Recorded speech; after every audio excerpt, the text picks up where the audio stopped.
खबर जिला बिजनौर के धामपुर से।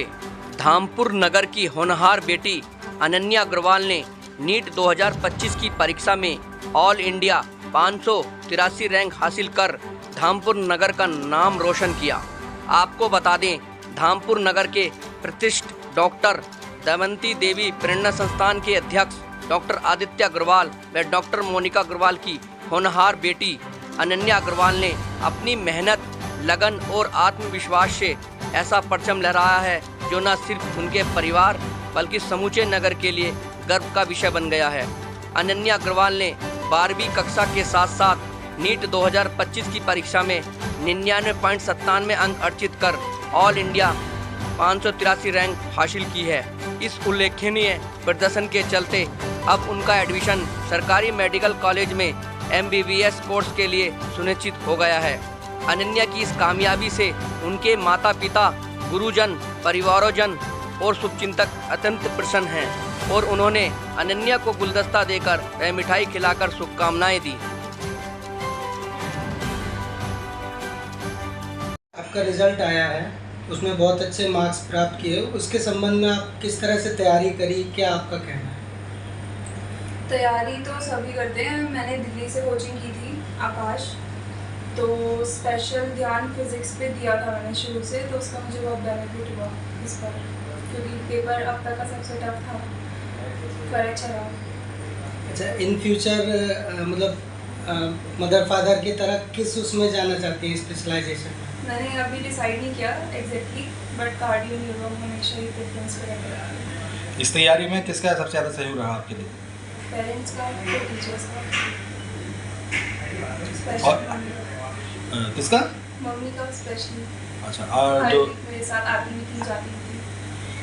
तो आप जैसे आपने इतने अच्छे नंबर मार्क्स प्राप्त किए हैं, और जो स्टूडेंट हैं उनके लिए क्या आप उनको कहना चाहेंगे, कैसे तैयारी करें वो? सबसे पहले तो रिजल्ट की टेंशन नहीं लेनी कि क्या आएगा क्या नहीं आएगा, बस सब्जेक्ट से प्यार करें, उसको अच्छे से पढ़ें और फिज़िक्स केमिस्ट्री पे बहुत ध्यान दें। अच्छा, बात करेंगे मम्मी से। जैसे अभी बिटिया ने बताया कि मम्मी का बहुत सहयोग रहा है मेरे लिए, तो इस विषय में आप क्या कहना चाहेंगे? आप खुश हैं बच्ची के मार्क्स से? हाँ, मैं बहुत खुश हूँ अनन्या की परफॉर्मेंस से। अनन्या ने पूरे 2 साल बहुत कड़ी मेहनत करी, बहुत लगन से उसने पढ़ाई करी, और माँ बाप तो यही चाहते हैं कि बच्चे हमेशा आगे जाएँ।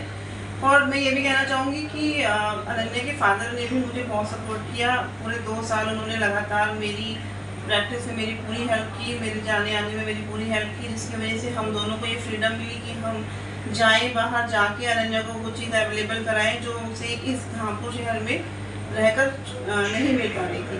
जैसे वहाँ कोचिंग इसने करी, वहाँ बच्चों के साथ मिली जुली, आसपास के बहुत सारे एरियाज़ के बच्चे जो पढ़ने में उतनी ही कर्मठता से पढ़ रहे थे, उतनी ही लगन से पढ़ रहे थे, उनके साथ कम्पीट किया, इसने रैंक हासिल करी।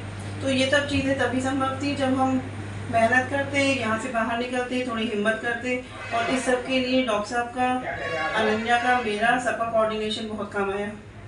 चलिए डॉक्टर साहब, हम आपसे बात करेंगे। जैसे कि आप दोनों लोग यहाँ पे प्रैक्टिस करते हैं हॉस्पिटल में, उसके बावजूद ही बच्चे को आप देख रहे हैं, तो इस विषय में आप कैसे कहते हैं? बच्चे को देखना तो खैर हमारी पहले से प्रायोरिटी रही है, और थोड़ा सा छोटे शहर में हम लोग रहते हैं, यहाँ अपॉर्चुनिटीज़ कम होती हैं, बट ऐसा हम लोगों ने माहौल बनाया कि बच्चे को ये महसूस ना हो कि उसे कम अपॉर्चुनिटी मिली, तो उसको वो सारी अपॉर्चुनिटी मिली। थोड़ा सा मेहनत हुई, दिल्ली आना जाना ज़्यादा हुआ, बट सब कुछ हुआ और उसका एंड रिजल्ट तभी इतना अच्छा हुआ। अच्छा, आप बिटिया के मेहनत से, उसके रिजल्ट से खुश हैं? हाँ, इतनी मेहनत मैं हमेशा खुश हूँ। वो हमेशा अच्छा ही करती है। 10th में भी उसने अच्छा किया था, मलेशिया जाकर, सिंगापुर जाकर भी उसने बहुत अच्छे मैथ्स ओलंपियाड में बहुत अच्छे नंबर लिए थे, ओवरऑल चैंपियन रही थी 3 देशों में। 12th में उसके बहुत अच्छे नंबर आए, और 12वीं कक्षा के साथ ही साथ, ऐसा नहीं कि कोई गैप करना पड़ा हो, अभी 12वीं में उसको 95% मिले हैं, और अब जो है उसी के साथ साथ इसने नीट में इतना अच्छा स्कोर किया है।